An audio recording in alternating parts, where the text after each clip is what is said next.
Hi, this is Travis from the Stephanie Miller Show. Please enjoy this clip on the Political Voices Network. Would you like to be the human form of this 75-page fact-checking Donald Trump CNN town hall? Would you like to just pick anything? It Anything. was 13 pages. It reminded me of how pleasant the last couple of years have been without him doing this every single day on television. Yeah. Oh, God. So there's that. Trump calls them witch hunts. Santos calls them witch hunts. What's crazy about that is that historically speaking, if there was any party that would have been like gung-ho for a witch hunt, it'd be the Republican Party. They basically used the Crucible like it's erotic fan fiction. Exactly. Yeah, I know. You're right, Carl. It is like a 2016 acid flashback, but like, as I said, with quicksand and piranhas, because it just, oh my God, the flapping Garfield lips, just the whole, but oh my God, all the same lies. I guess we knew they were going to be all the same lies over and over and over, but this time with a cheering bunch of yahoos, right? That CNN allowed. This was not a town hall, it was a rally. He hosted his rally. And, we thought at the end of 2020, when he left office in 2021, that the 11 billion lies that he made as a candidate for president and then as a president, that was probably the high water mark. But I think we've learned that there is never going to be a high water mark when it comes to this man's lies. They will continue to mount up, and the media will continue to flail in responding to them.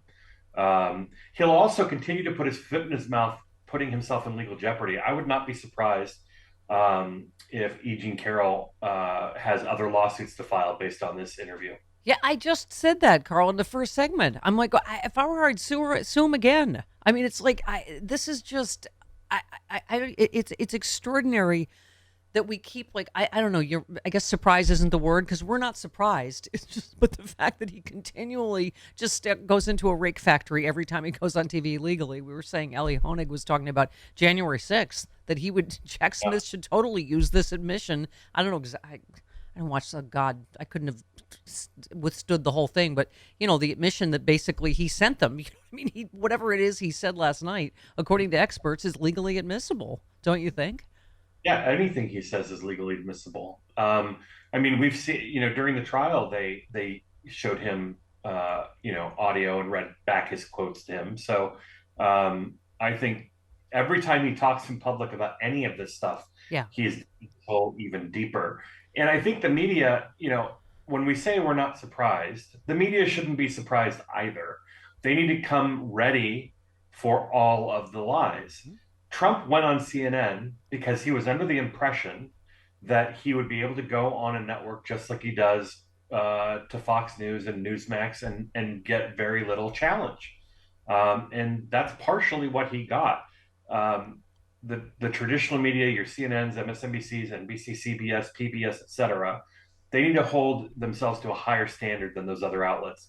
And Trump will never sit for an interview at an outlet that holds those high standards. So they should wear that as a badge of honor rather than thinking, what am I doing wrong that I can't get this buffoon on my air? Yeah. Good God, how many times did I think of Eric Boehlert last night? I'm like, oh God, I just all week. Yeah. I'm trying to even form questions, Carl, because I don't. I think, like we say, we all expected the number of lies, but as we were saying, poor Caitlin Collins is put in a terrible position. She tried to, but you put her in it was like the lion's den. They're all booing her and cheering him. What's happened? I don't even know how to put it. Our humanity, Carl. Like, people in that audience, weren't any of their wives, sisters, girlfriends, anybody assaulted? They're laughing at the fact that he was just convicted of that. And laughing at jokes. It's just, do they not have women they love? Huh? This is a party that is currently fighting to make sure that 11-year-olds and 10-year-olds have to, child. So I don't think that they have a human approach to these issues, period. They don't. Yeah.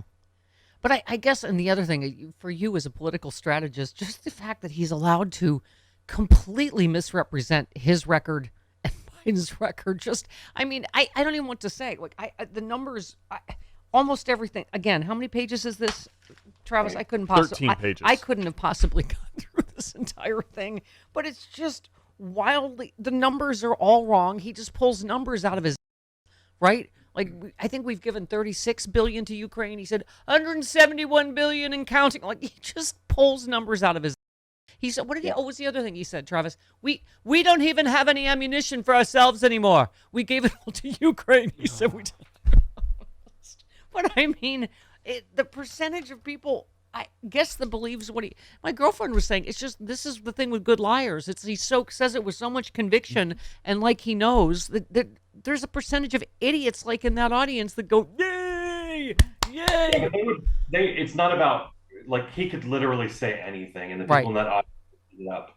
And so we have to remember that him being front and center for the Republicans is the best thing Republicans can do for us.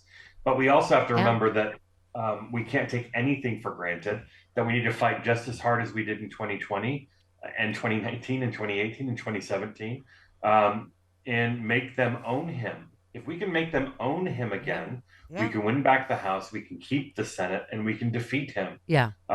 But he is the face of the Republican Party. Yeah. Well, the happy clappy side of me says that, Karl, that this is good news for us. Like, good. Let them cling to him. Because if you do look at polling in terms of all of us, not just Republican voters, I think it's 60-something% don't want him to run again. So, you think, like, we're not insane. It's that Republican base that he's doing so well with, and I guess the political strategist in you must think, good, bring the entire party down with you, as you've been doing in the last elections. Yes, but again, it's about, what do you do with your opportunity here, right? And so we cannot look at this as a rest on your laurels opportunity. We need to see this as a grab I'm going to make a sports metaphor, so everybody get out a pencil and tell me how incorrectly I stated it. But we need to take this football and run it down the field. Court? Sports! Sure, yeah. Should have stuck with field. Stuck with field. Don't go with court. Yeah. As far as we can down the field. Yes. Until we get to a touchdown. That works. Sure. Or unless we get that works. Charged for icing.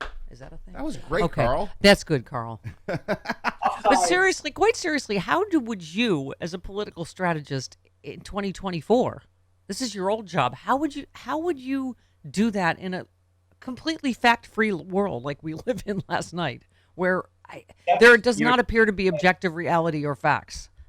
I mean, you accept that your goal in this is not winning over those people, period. Right. It's not. Your goal is to turn out the Democratic base, and there's no greater motivator for turning out the Democratic base than Donald Trump, and to win over moderates and independents. And I think the exhaustion factor with Trump does a good job of that. But we need to remind people of the chaos of Donald Trump being our president. And I think that'll do a good job of convincing independents who might be leery for whatever reason that going with Trump is a bad idea. Look, independents left Donald Trump after 2016 and they never looked back. Yeah. I mean, it just, when he says stuff like gas was a penny when I was, it depends on our short-term memory because no one went anywhere. Hey all, Glenn Kirshner here. Friends, I hope you'll join me on my audio podcast, Justice Matters. We talk about not only the legal issues of the day, but we also talk about the need to reform ethics in our government. Here's one example, the oath of office. You know the one. I do solemnly swear to support and defend the Constitution against all enemies, foreign and domestic. Let's add 22 words to that oath. Quote, and I will promptly report any instances of crime and or corruption by government officials and employees of which I become aware. Friends, our democracy is worth fighting for. Join us in this fight because justice matters. Look for Justice Matters wherever you ordinarily find your podcasts.